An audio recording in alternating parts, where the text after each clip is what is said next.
audiences from Seattle and well beyond into present tense exchanges of issues, ideas, and creativity, even when we can't do it in person. Town Hall's hosted over 100 events since the first announced stay-at-home order and will continue to produce online content into the new year. And as circumstances allow, we'll even resume live streams from our building. Meanwhile, if like me, you simply can't find enough hours in the day in front of YouTube or Zoom or Crowd in the Cloud or wherever our platform is called, know that hundreds of our past talks are available on our website in audio, video, or podcast form. Just look under the header Digital Media. But back to tonight's program. It'll last around 40 minutes, followed by Q&A with the audience. To ask yours, use the cleverly titled Ask a Question field at the bottom center of your screen. Keep it succinct, and we'll try to get to as many as possible. Also know that you can view the event both here on Crowdcast or over on our YouTube page if you want to utilize that platform's closed captioning feature. Town Hall's adding new events and podcasts every day. A few upcoming programs before a healthy midwinter holiday include the Seattle Human Rights Commission's celebration of Human Rights Day, the panel discussion on the experience of Black people in Seattle featuring Nikita Oliver, Omari Salisbury, and others, Martin Sherwin and Eric Schlosser discussing the Cuban Missile Crisis, a virtual edition of our annual Rogues Christmas program featuring satirical takes on the holiday season and live music from a great house band, and finally, this Friday night's chamber music showcase entitled The Impermanence of Time, which marks the culmination of town music artistic directors Joshua Roman's 3-month residency. So much more after mid-January, so check out our online calendar at townhallseattle.org. Our work is made possible through your support and the support of our sponsors. Arts and Culture in particular is supported by For Culture, Arts Fund, Seattle's Office of Arts and Culture, and the Wincote Foundation Northwest.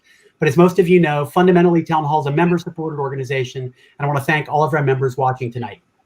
As for the rest of you, if you share our members' dedication to a broad program with arts, ideas, and civic life, bringing it to folks across our region, we hope you'll consider a membership too, or even just a straight-up gift using the button at the bottom of your screen.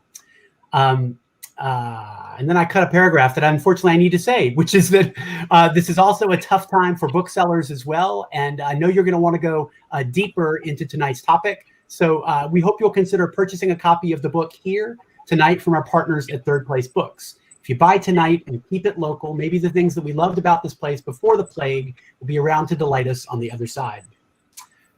All right. Michael Riedel has been the theater columnist for the New York Post since 1998.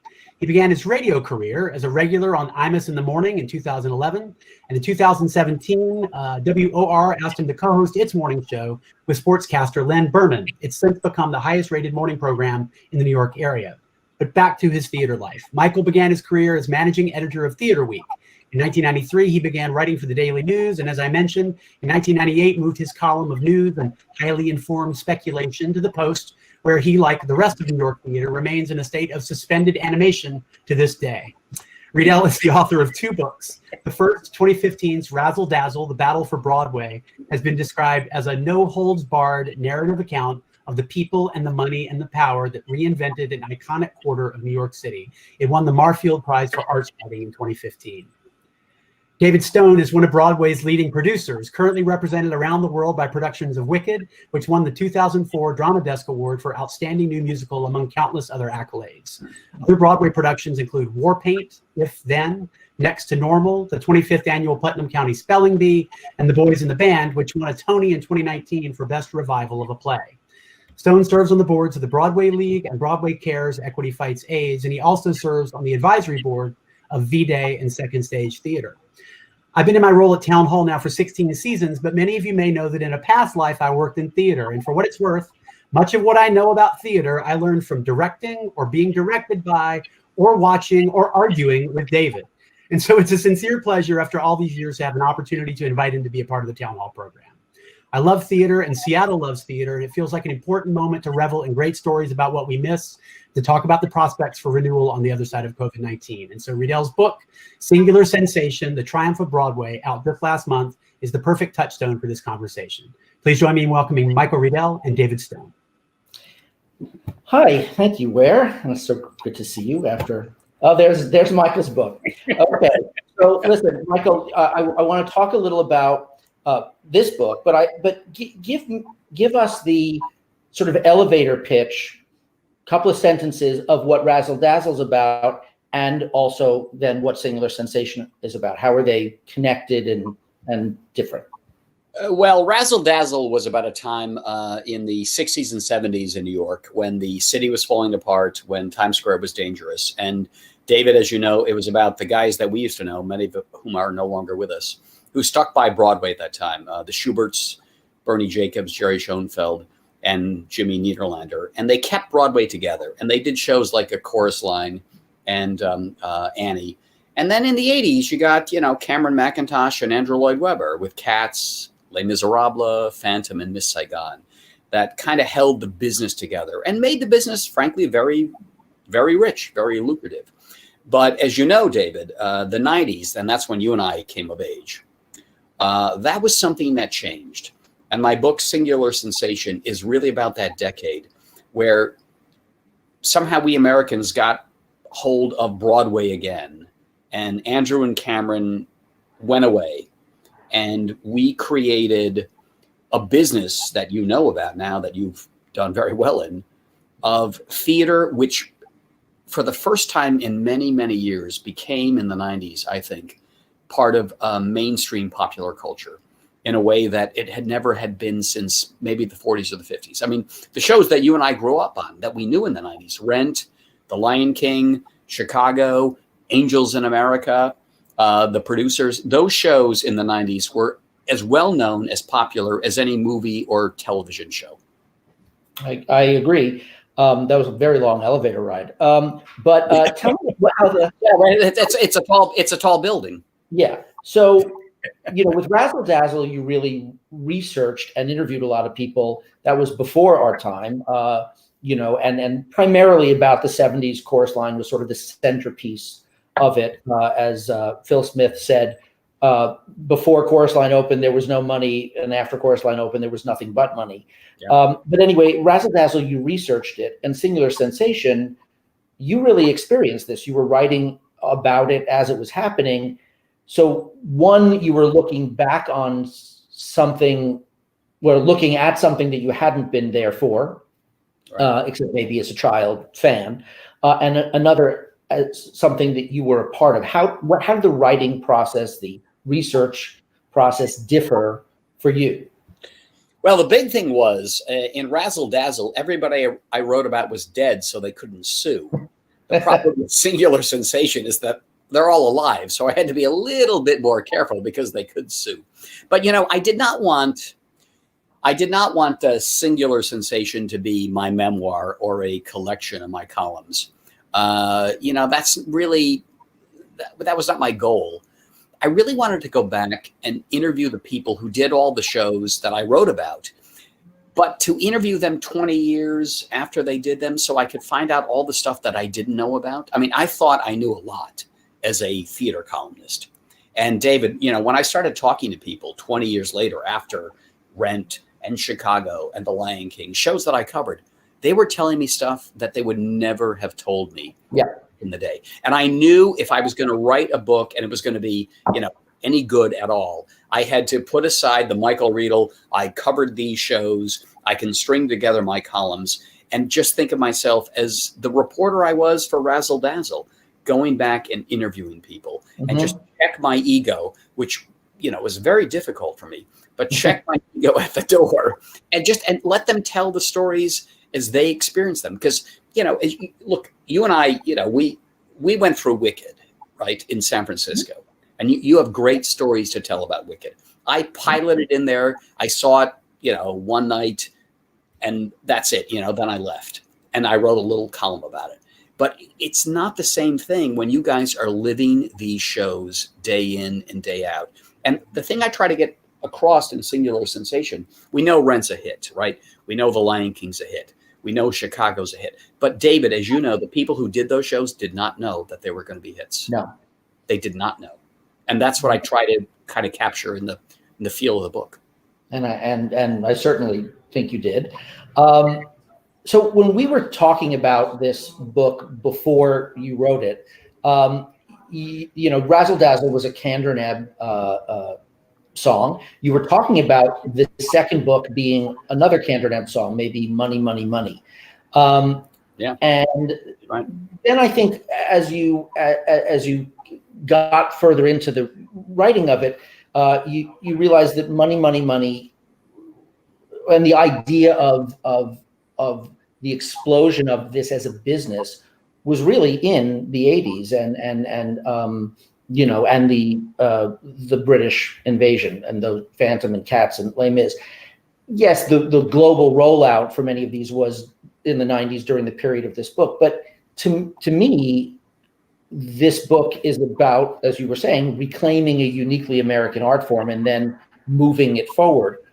So why singular sensation? That obviously is a lyric from a chorus line, which, to confuse issues, is the centerpiece of the first book. So why is the second book, knowing that it's not about what you thought maybe it was going to be about before you sat down to write it, why is this the title? Well, I did look for every single title that Cantor and Ebb had wrote, and I concluded that I could not write a book called A Pineapple for You. I understand. Right. So I could not find, and I really wanted it because I knew Razzle Dazzle was a great title, and God love Fred Ebb. I mean, you and I both knew him, and he was a wonderful guy. But Fred, he stole that title from a coffee table book about the Jazz Age when he and John were writing Chicago, and the coffee table book was about Prohibition, and it was called Razzle Dazzle. So Fred stole it, so I thought I could steal it. But I looked. I really wanted a Fred Ebb line for this new book. I could not find one. And then, as I was putting the book together, in the 90s, and I thought, you know what, Broadway is something unique. And then it hit me. It's not only unique, it's singular. And that's when I thought, singular sensation. Okay. And I thought that captures the business that you and I love, have been involved with for so long. Singular sensation. And then I was trying to come up with a subtitle, and I came up with Singular Sensation, The Triumph of Broadway. Now, I never intended that subtitle, The Triumph of Broadway, to be ironic, because I finished the book, as you know, in February this past year. And I took myself on a little skiing vacation in northern Italy. And I took a picture of a glass of wine framed against the Matterhorn, texted it to my girlfriend, Christina. And she said, "Where are you?" And I said, "I'm in Italy." And she said, "Do you have any idea what's going on?" This was the first week of March. And I was paying more attention to who was going to win the primary, Bernie or Joe Biden. Mm-hmm. She said, "There's this virus spiking in Italy. What are you doing?" And I got back 3 days after that, and, Broadway closed. And the Triumph, singular sensation, I'll hold it up right here. The Triumph. What it means, the Triumph of Broadway, and we can get into this, David, it means how Broadway triumphed in the 90s, but came back after September 11th, which was a very important milestone for me to write about this book. And that's why I called it Triumph, because you and I were there. Broadway rallied for New York City, for America, in a way no other industry did. And I thought that was a triumphant moment. And I finished the manuscript, and then I come back, and Broadway's been shut down for 9 months. I mean, it's an irony that I never intended. Well, we talked a lot about this, in sort of creating as you were creating a through line for what was from the first book to the second, and what is so unique about Broadway beyond just the shows. And you write in the foreword to Singular Sensation, Broadway has a knack for survival. It weathered the Great Depression largely through the maneuverings of theater owners. It withstood with the Schuberts. It withstood the onslaught of movies and television. New York's fiscal crisis in the 1970s nearly destroyed it, but it fought back with such inspired weapons as the I Love New York campaign. It faced its own pandemic AIDS in the 1980s, while much of America paid scant attention to what was once called gay cancer. Broadway created Broadway Cares, Equity Fights AIDS, to provide for the thousands of theater people suffering and dying from the disease. You say that Broadway, there will be a comeback, and Broadway is good at comebacks. I I would argue, and we've talked about this, that no one is better than this community in a crisis. Yeah. And that's why people refer to it as the Broadway community or the theater community nationally. They refer to the film industry. Not that Broadway isn't a big business, it can be, but it is a community of like-minded people creating art and doing it not necessarily for the money. And if you look at, the sort of direct line from the crisis of it really did sort of collapse, the New York City collapse in the 70s, to the AIDS crisis, to September 11th, to this pandemic now, take away, if you would, all the shows and sort of draw a line for us through the way these crises affected each other. I think that Broadway was, at the end of your book, 9/11, Broadway knew what to do because it figured out how to come together during AIDS, how to come together during the fiscal crisis, and putting all competition aside to come together. And I think that's, in a way, what this book, both of these books, and I assume the next book, when you write about the current situation, what your real subject is, in a way, is how is the line from how this community deals with crisis. Yes. I mean, I think the community, as we call it, and we can expand the community beyond Broadway about live theater everywhere in the world. Yes. There is something that you and I love, that those of us who are listening to our talk or who are going to read my books know you can't get it sitting at home watching television, going to the movie theater. There is something when you first go and sit with 1,500 people in a Broadway theater or whatever. In my case, I grew up in, Geneseo, New York. And I remember seeing, I can't remember who played it, but I think the first show I saw up there was Evita, and you were there and this person was on stage doing things, and there were people around you responding to what that person was doing on stage. I mean, that is why you love the theater, and that is why the theater will go on, because you cannot capture that. And David, you and I know a lot of our friends in the theater, they're doing Zoom chats and Zoom concerts, and I support them 100%, but there is nothing like seeing Patti LuPone walk out for the first time in War Paint, or when Idina Menzel sings Defying Gravity for the first time in Wicked. And if you're a kid and you see that, as we did as kids, and we fell in love with shows, there's no going back. You are sucked into live theater, and it will always be there. The problem with the pandemic is after 9/11, and you and I were there for that, September 11th, I called our friend Jerry Schoenfeld, head of the Schubert organization then. And Jerry said, Michael, I said, Jerry, what are you guys going to do with the business? He said, we don't know. We have no idea. Jerry told me that we hear that there are bombs in Times Square, that there are terrorists who may take over a theater and hold people hostage. All of that stuff was going on. But Rudy Giuliani, then our mayor, who then was saying, the man who used to be Rudy Giuliani. Yes. Exactly, yes. He was sane back then. But Rudy Giuliani had this idea because he was reading, and I interviewed him for this book, and he was sane when I interviewed him. And he said, Michael, I was reading a biography of Winston Churchill that weekend before September 11th.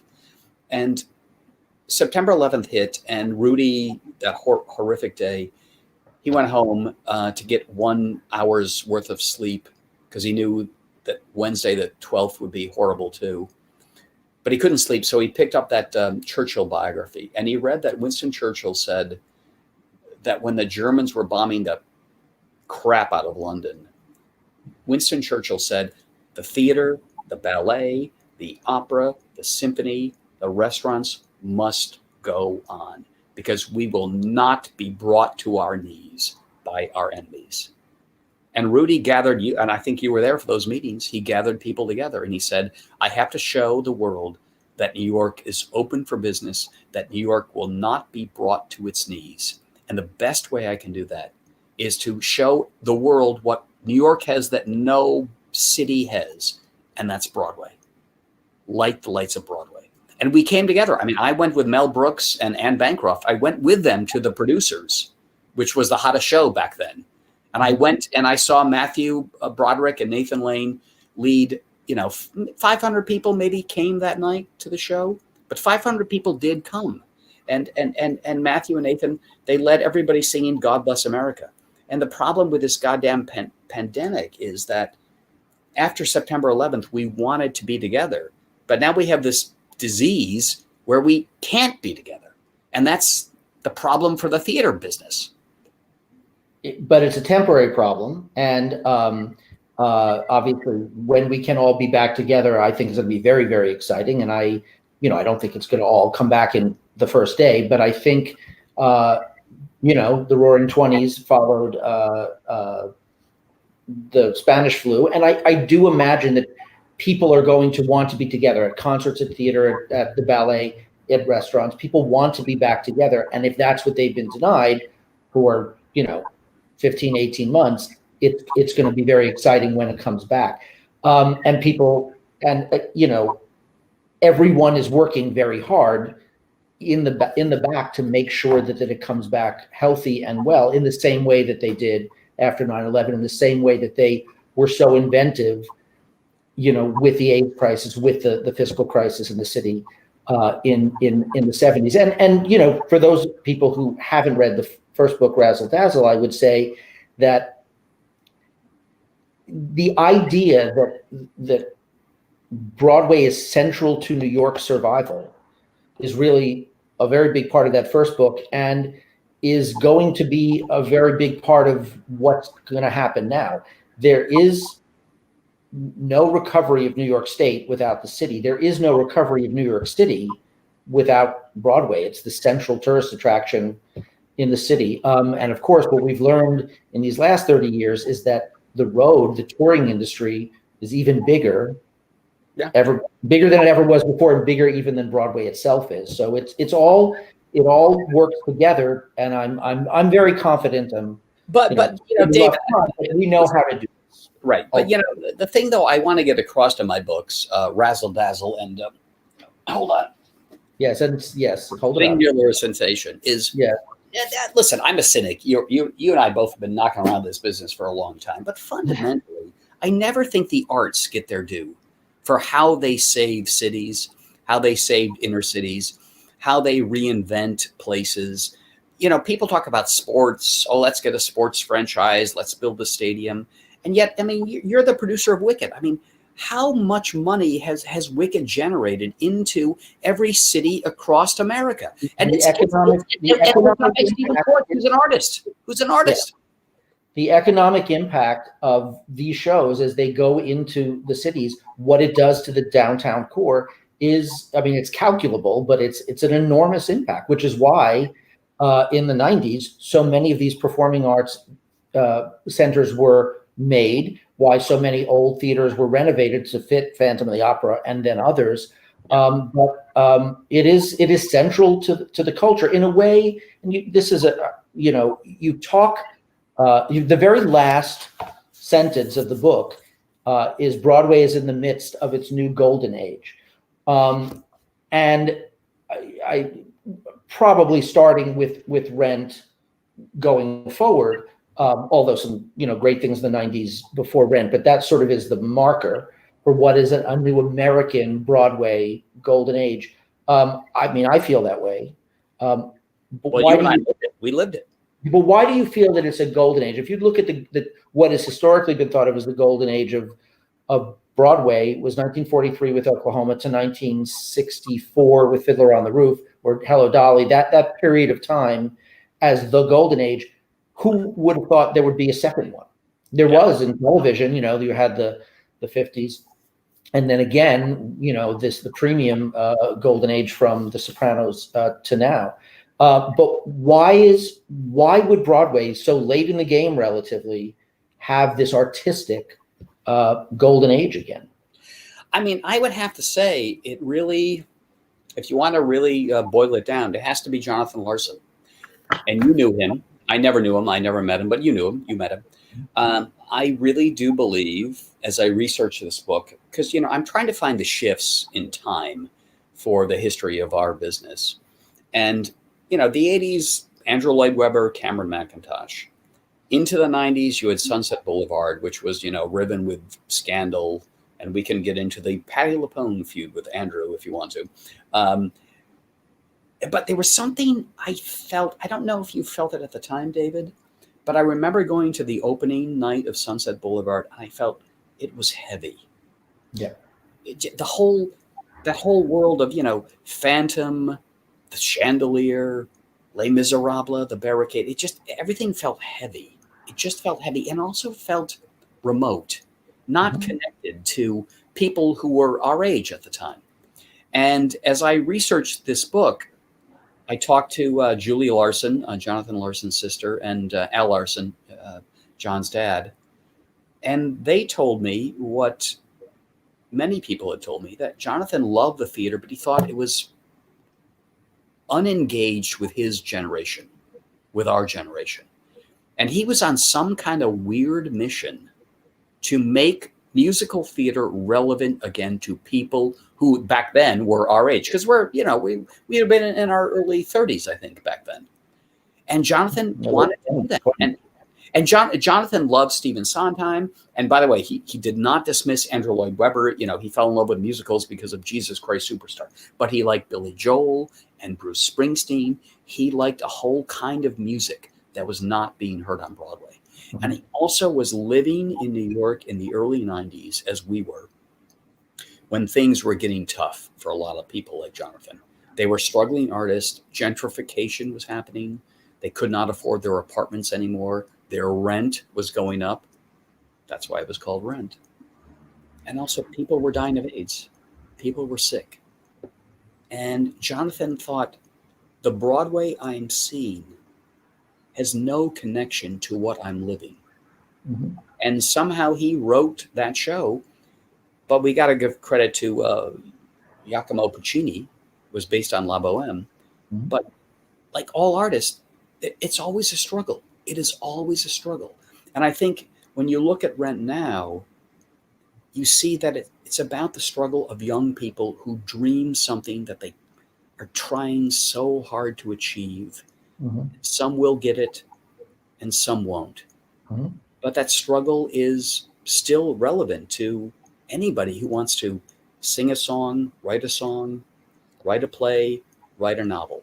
And I think Jonathan Larson really shifted everything, because, Sunset Boulevard was gone in 95, and Jonathan won sadly, because we know he died before he even saw the impact of Rent. There is no Lin-Manuel Miranda without Rent. Yeah, There's no Bobby Lopez without Rent. Those guys, they fell in love with the musical theater because of Rent. Yep. But then, so that is starting to answer the question. So Rent is the turning point, but that 24 years of, and I can list 30 shows that will, be talked about in 100 years, in the way that they were in the golden age.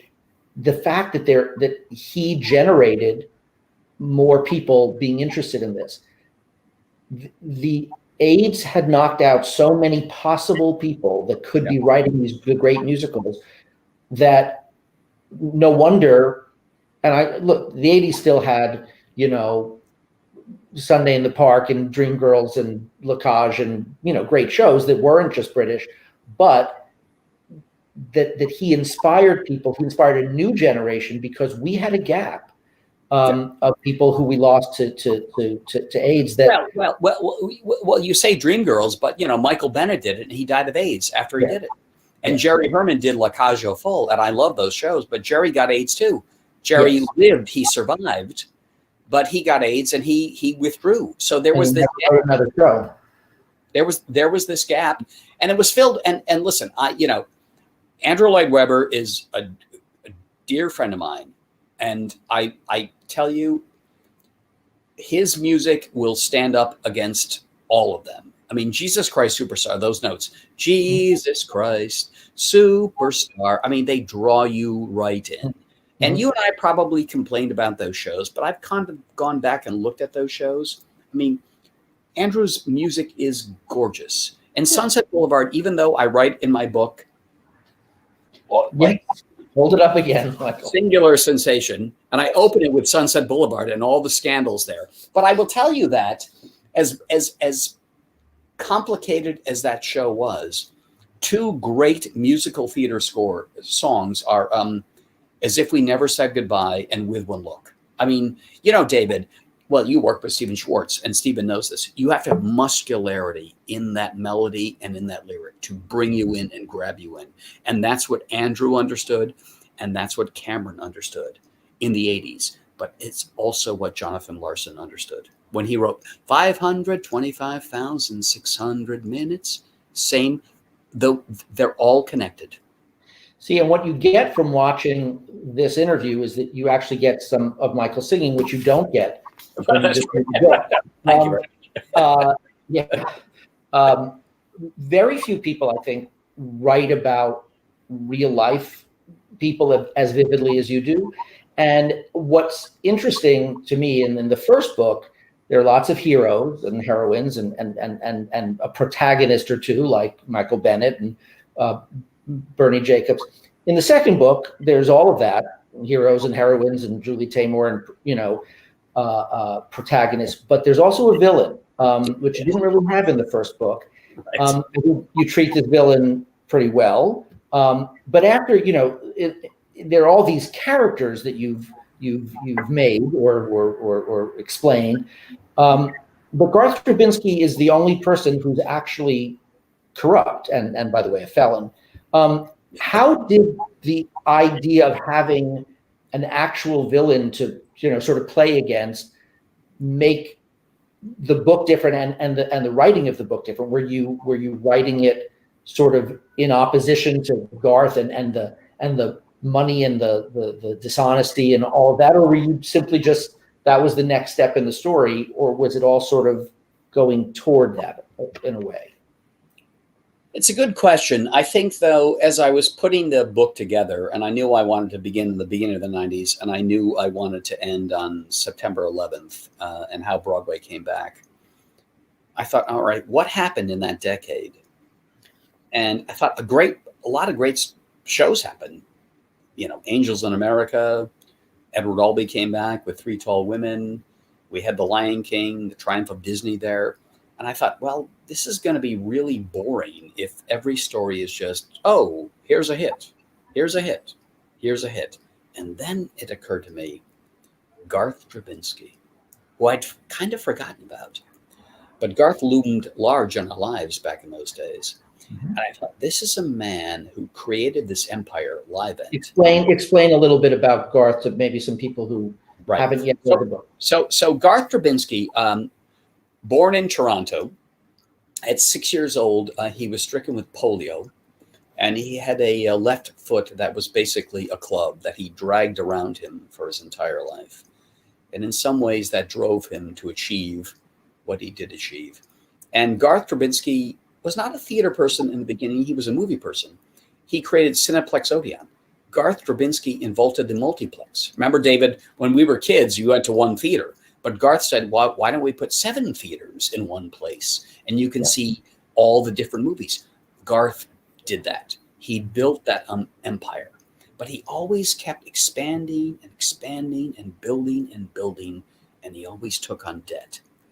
And he got into business with Lou Wasserman, who was running MCA Universal back then. And Lou Wasserman at some point said, this man is insane. He just keeps spending. And so Lou Wasserman kicked Garth out of Cineplex Odeon and gave Garth, with his exit package, the Canadian rights to Phantom of the Opera. So Garth, and you knew Garth, everything had to be big and bold. He did, and I saw this production, he did a phenomenal production of the Phantom of the Opera in Toronto. That was the biggest hit Canada had ever seen. People from the North Pole were coming down to see. the Phantom of the Opera in Toronto. And on that basis of Andrew Lloyd Webber's show, The Phantom, Garth built this empire called Livent. And he did Kiss of the Spider Woman. It was a publicly traded corporation, which is important because he was taking public money. So when he had two sets of books, we'll get to that. Yeah. But no, so Garth had this idea that I can create a company producing live theater that I can float shares on the New York Stock Exchange and the Toronto Stock Exchange. You can invest in me. You can buy shares in my company, right? And so that's an endless amount of money, right? And Garth did all these shows. He did Showboat, $10 million. He did Kiss of the Spider Woman. And then he did Ragtime. But I will tell you this, David, and I think I put this in the book. Remember an old guy named Arthur Cantor, an old Broadway producer? Yeah. Yep. Great guy. Arthur taught me everything about this business. I mean, Arthur was the cheapest producer in the history of producing. And I remember Arthur only did one-person shows because they were cheap. Someone asked Arthur once, why don't you do a two-person show? And he said, I don't do spectacle. So I took Arthur Cantor was my date to the opening of Garth Drabinsky's production of Showboat, directed by Hal Prince, I think in 1994 at the Gershwin Theater. Arthur was my date. And it was a great show. It was a terrific show. No question about it. It was wonderful. And Hal comes out at the curtain call, and Garth comes out, and Garth brings all of the stage managers and all the assistant production managers and all the stage hands. They all come out. And Arthur looked at that stage and said, I don't get this. I don't get this. I said, what don't you get? And he said, there is no way this show can ever make any money. I don't understand how this man can do what he's doing. And that, David, back in 1994 was the seed that was put in my head where I thought, we got to watch this guy a bit. And as you and I know, Garth's shows got bigger and bigger and bigger, and his advertising everywhere. You know, you would take, one ad in the New York Times on a Sunday for what, 250,000? He would take 4 pages. Not only in the New York Times, Chicago Tribune, where Seattle, he would buy the whole ads out there. And you kept thinking, how do these numbers make sense? And I would question Garth and he would yell at me. And then Garth made the fatal mistake, as I detail in the book. He had Ragtime, which was a good show. I mean, I think you and I objectively can say that Ragtime is a good show. He opened it in Toronto in, I think it was 1997. And the critics from New York went up to see it and they loved it. They thought it was great. And everybody in Garth's circle said, you've got to bring the show to New York this season, right now. And he said, no, I'm building my big theater. Remember when he was building the Ford Center? He said, no, my theater is not ready yet. So I'm going to not bring Ragtime in until my theater is ready. And he waited for a year. And in that year, Disney came along with this little show that we've heard of called The Lion King. And that obliterated Garth Drabinsky. And when Garth lost the Tony Award to The Lion King, shortly after that, he brought some financial people in and they began to look at his books and they discovered that Garth's entire company was a fraud. A total fraud. Do you think that, and you explained who he is and put it in context, but do you think that he, either in this book or in that period, was emblematic or symbolic of something larger than just himself? Was he just unique unto himself, or was there some strain of he was just the extreme example of? I would say that there's a parallel with someone who has lost the election but still believes that he has won. Yes, well, okay. I think that Garth and our current president are cut from the same cloth, and they believe their own lies. And that's a psychopathic kind of thing. I mean, I interviewed Garth for this book, David, and I had not seen him in a long time since he'd gotten out of jail. And we had a good conversation for a while. But when I brought up the fact that, Garth, can you tell me about some of the mistakes? I didn't call them crimes. I called them mistakes. And he was like, I made no mistakes. I have never been convicted of a crime. I have not lost an election. There's something in these guys that is just not in our minds. And I said, I mean, our interview at the end of the day with Garth, it ended kind of badly. Because I said, Garth, I'm trying to tell a story here. He said, you bought into a story that is false.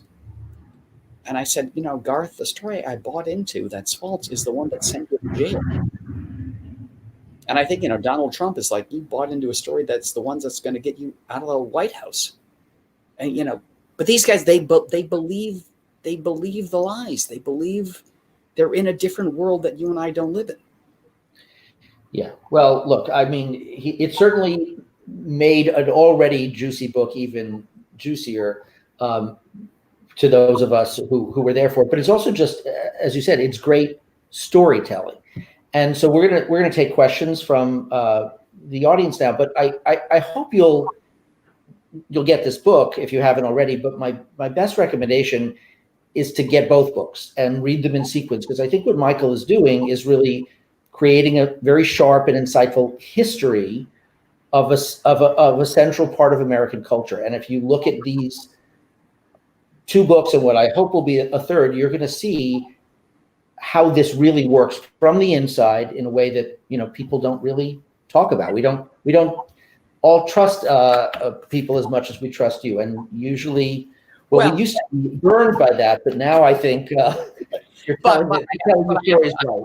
I do have to say though, for our listeners, our viewers tonight, I got to say, Dave and I go back a long way, and I would consider you one of my best friends, no question about it. We've had our ups and downs over the years, as you know, but every chapter I wrote, I sent to you so you could read, because I thought the only person I know who lived through it the way I did is David Stone. And every time I finished a chapter and, did a little polish, I sent it right to you, because I thought the only person I can trust who knows that we lived through this decade, which David, as you know, was a fundamental decade in the history of our business and the history, I think, of American popular culture. I mean, we lived through Rent and Chicago and The Lion King and Garth Drabinsky. We lived through it. We saw it change from when it was when we got into it. It was like this little kind of thing that we weirdos got into, and then it became something bigger. And that's what I was trying to get across in the book. And I know that only you could understand what I was trying to do. Well, now I hope other people will as well. Where you were going to, do you have a question, or are you going to ask? I'm going to, as we're waiting for questions to pop up into the field, I'll sort of get us bridged here for a second. And forgive me, I checked out for just a second, and you might have covered this, Michael, but were there specific initiatives in New York City to encourage people to return to live events in the wake of 9/11, like a campaign, and can you share a little bit? Right. So talk about that a little bit. Talk about the the sort of traumatic impact on audiences, and how we can maybe take some lessons in what it's going to take to help people feel comfortable coming back into community with each other to watch shows after COVID. I mean, let me just say, Michael, you'll talk too, but New York City itself was so completely traumatized, and people, yes, wanted to feel comfort together, but people also didn't want to leave the house, scared of any large gathering. We have a different reason to be scared of large gatherings now, but it was, at least for a few days, terrifying. But Giuliani literally said, you must come to New York. You must go shopping. You have to go to a restaurant. You have to go to a Broadway show. Spend money. He said, spend money. If you don't go to a Broadway show, the terrorists win. Right. I mean, whatever else I think of him now, that was sort of an amazing thing to say. Broadway is this central to helping bring the city back. And I actually will tell you a story. 4 days after 9/11, I had to get on a plane to go to Seattle, where I was doing the Vagina monologues at the Moore Theater. And I remember, the cab driver from the airport saying, "Oh, where are you from?" And I said, "New York." And he said, "Oh, are you okay?" I said, "No." He said, "It's been really bad here too." I said, "No, it's not the same." It was so our thing, but also, if so much of Broadway's audience is about tourism, 9/11 was, at least initially, looking as that would impact tourism tremendously as well. It ended up not, because of Giuliani and because, as Michael will tell you, a massive advertising campaign that involved all of Broadway that really told it to put it back together. But David, can I ask you something as a producer? And I'm ambivalent about this because I know the risks that you guys take, and I don't begrudge you all the money you make on things like Wicked and Book of Mormon and Phantom of the Opera. But can Broadway come back? Can you hang your shingle out and say Hamilton is reopened for $800 a ticket? My personal opinion is that when we reopen, every single ticket for Hamilton is going to be sold everywhere in the country. I don't think that particular ticket price is going to survive. And I think that some of the very high-end tickets that I did with Julia Roberts or with Boys in the Band, I did a play with Julia Roberts years ago, or with Boys in the Band, that may come back down to normal. But I think the mass interest in people seeing shows, yes, I do think that's going to survive. People are desperate to get out. But I mean, the first people to come back to see Broadway are not going to be tourists. It's going to be New Yorkers. And you have to entice them back with a reasonable price, with shows that, frankly, they may have seen. So, I mean, if I were you, David, I would be finding, a great playwright right now and open a play on Broadway at a reasonably priced ticket that will entice New Yorkers back in the beginning before we get tourists back. I agree. Yeah. So I was going to follow up, but we've got a couple of questions that are sort of in the space that we're in right now, so I'll stay there. Great. This one, the questioner isn't identified, but he wants to know, Michael, you've looked at a lot of different phases of Broadway across your two books. Do you think we'll be in a different one than we were pre-pandemic when we come out on the other side of this? And if not, what do you think will be different? Well, I mean, the big thing is that Broadway has been shut down for so long. And I do think when we come back, I do hope we come back with ticket prices, David, that are more reasonably priced than they have been for a long time. Mm-hmm. And I also think that people like David, who, still have the fighting fierceness in them, will kind of make Broadway maybe a little more adventurous than it has been in the last 10 or 15 years. Just make Broadway the way it was back in my book, Razzle Dazzle, when Bernie Jacobs and Jerry Schoenfeld were, investing in an unknown person like Michael Bennett, and not just doing, movies with the titles that we know and catalog shows, but just kind of make Broadway. Listen, my book is about the success of Broadway, no question about it. But there was something that was a little lost there, and that was the kind of adventurism that theater can do, but only Broadway can really put that front and center. I would argue two things. One, I think Broadway has been particularly adventurous in the last number of years. If you look at, Spring Awakening, Next to Normal, Fun Home, Hamilton, Dear Evan Hansen, The Band's Visit, Hadestown, these are not shows that would have happened any other time. They're very adventurous. Slave Play opened this season. That would never have opened at 10 years before. These are taking on some serious subject matters, and so I think that the content is adventurous. I hope that when we come back, that not just on stage positions and with performers, but that more there's more equity and inclusivity in directing and writing and design and producing and advertising and stage management and crew, so that it feels like America. And I think that we are moving toward that. And if it took this time down to be addressing systemic issues, then I'm all for that. In terms of ticket price, in terms of access for audiences, I will tell you that there are exceptions to this. Hamilton, for the first few years, has certainly been an exception. That Hello Dolly with Bette Midler, certainly The Music Man coming in with Hugh Jackman. These are very expensive tickets. But other than that, you can find an inexpensive ticket for The Lion King, for Moulin Rouge, for Wicked, for The Book of Mormon. You can find inexpensive tickets for every single one of these shows. And I don't mean inexpensive like you go to the lottery. Yeah, sure. But I mean regular seats, good seats. They're not all crazy price. The average ticket for Wicked is $120. Now, we have a lot of seats. That's probably why the average is low. But that's not a ridiculous number. Some other shows are out of the range of the mass audience. But I think the ticket price has, and I say this obviously as a producer, it's not the problem. The problem is access and being, and inviting everyone in and saying, this is for you as well.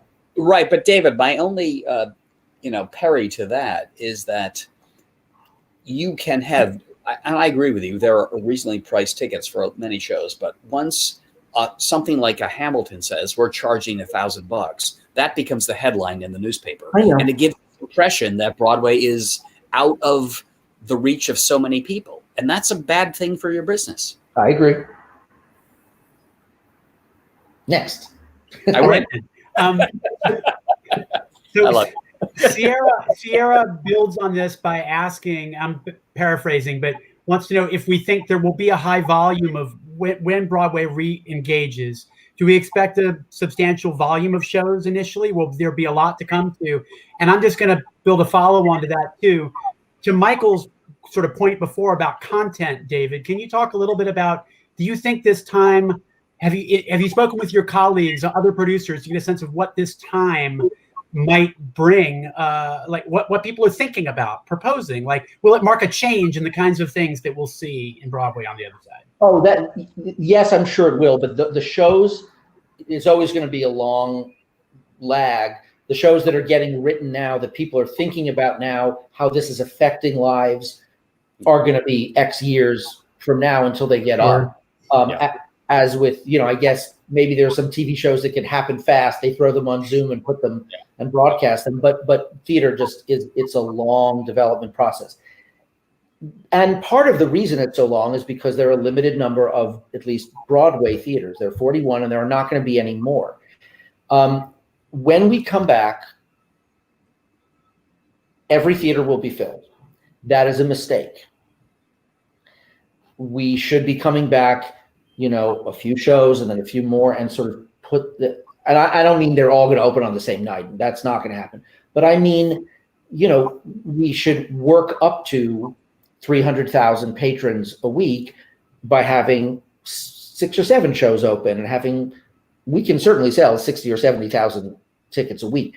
But you have to build up to that. And I don't know that, shows always succeed and fail. Generally, 70% of shows don't return their investment and are failures, commercial failures, not necessarily artistic ones. But that has been true for 100 years, and that will continue to be true. So shows won't all succeed. That's the business, yeah.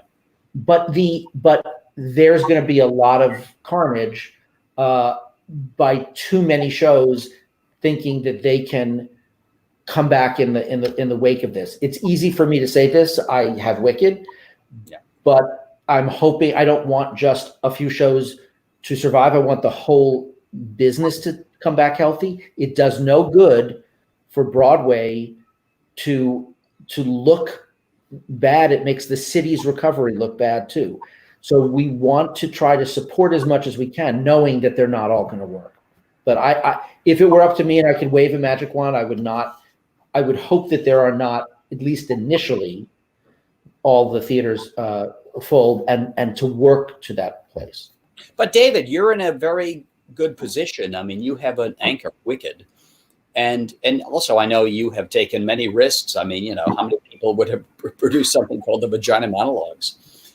I mean, you're in a position now where you can find a good new play that might have made it on Broadway that you could invest in, and you could put it in the place where everyone will see it, which is on Broadway when New York and Broadway are open again. You can take this. Unfortunately, all the theaters, at least initially, will be booked by the shows that were in them when the pandemic shut them, and everything is coming back. Everything is coming back, and the theaters they're all booked right now. And I hear you. Yes, of course, I have a new play to do. I have to wait my turn and get a theater because everyone's rushing over the cliff. Right, but that's what you just said, over the cliff. I can't stop that though. But some of them will not. They will open, but that they will not survive. I do know that. Michael, is there anyone you talk about Lin-Manuel's career only being possible, or sort of Jonathan Larson as a touchstone for what Lin was able to ultimately build on, and then through In the Heights and Hamilton achieve? Is there anyone else that you want to champion from the sort of period following Singular Sensation that you think sort of consolidated, sort of took their cues from Jonathan Larson that might not be as well known to audiences generally? Any shows that in the intervening years you've really loved, or artists that you've really loved that you think sort of carry that torch? In my book, there's one next to normal here. Right, exactly. But I want to say this though. There is one artist I want to champion because I was kind of tough on her when she did Spider-Man: Turn Off the Dark, and that really is Julie Taymor.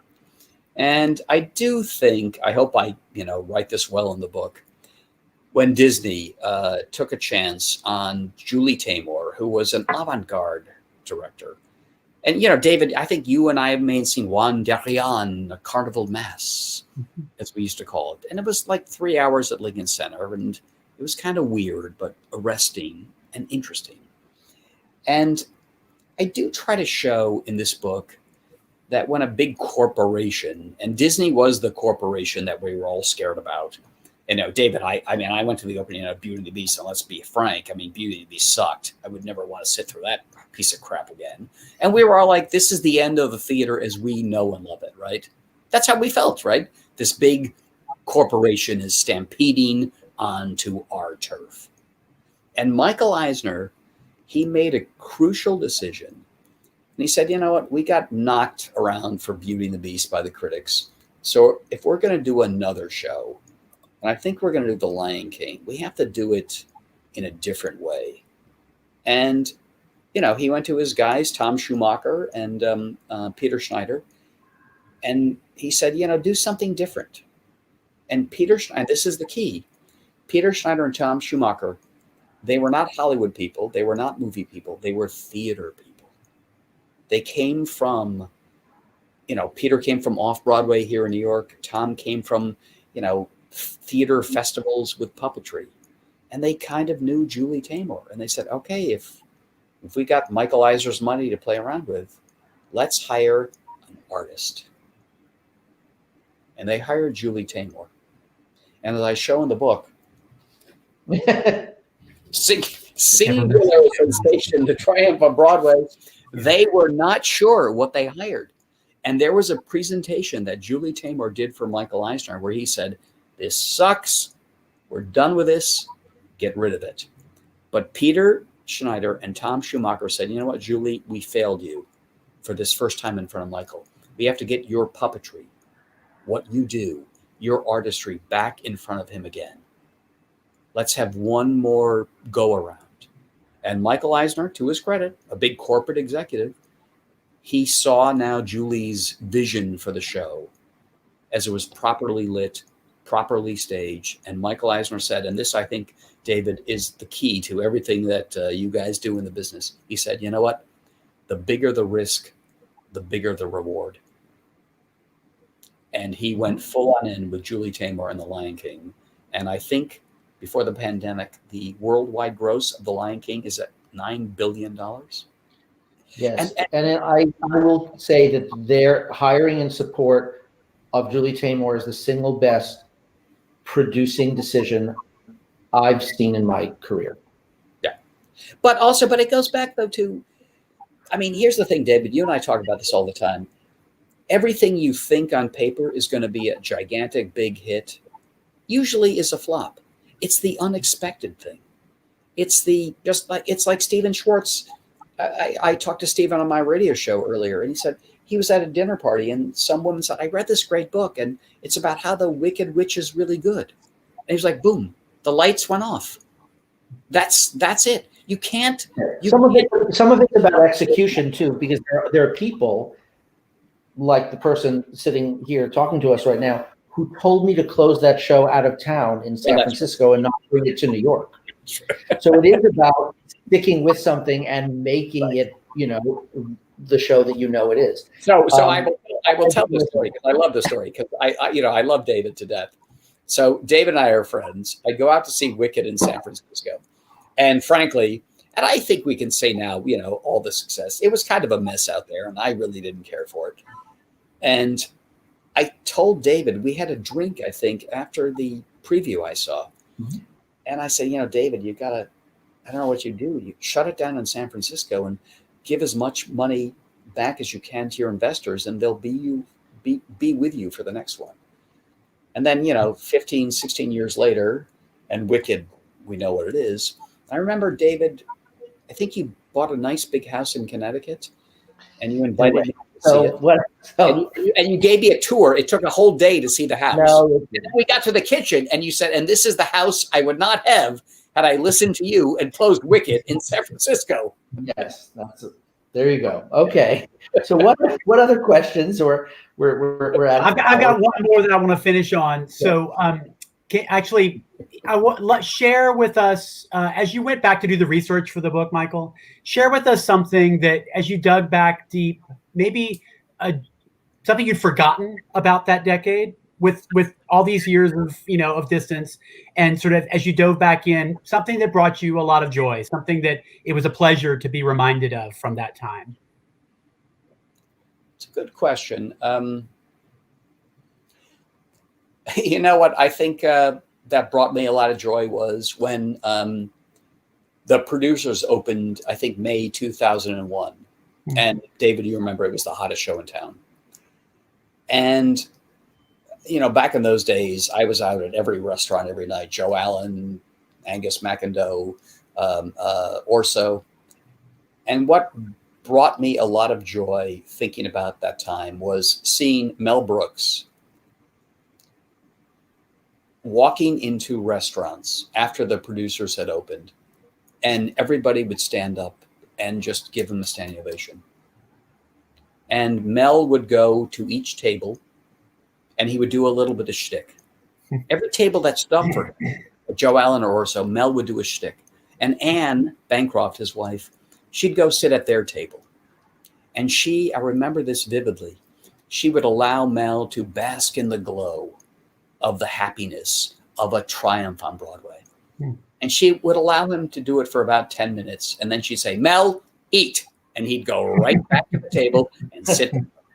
And that was pre 9/11, and that summer was a great summer, I think, for this business, for Broadway and for theater. And that's how I kind of ended on Singular Sensation, my new book.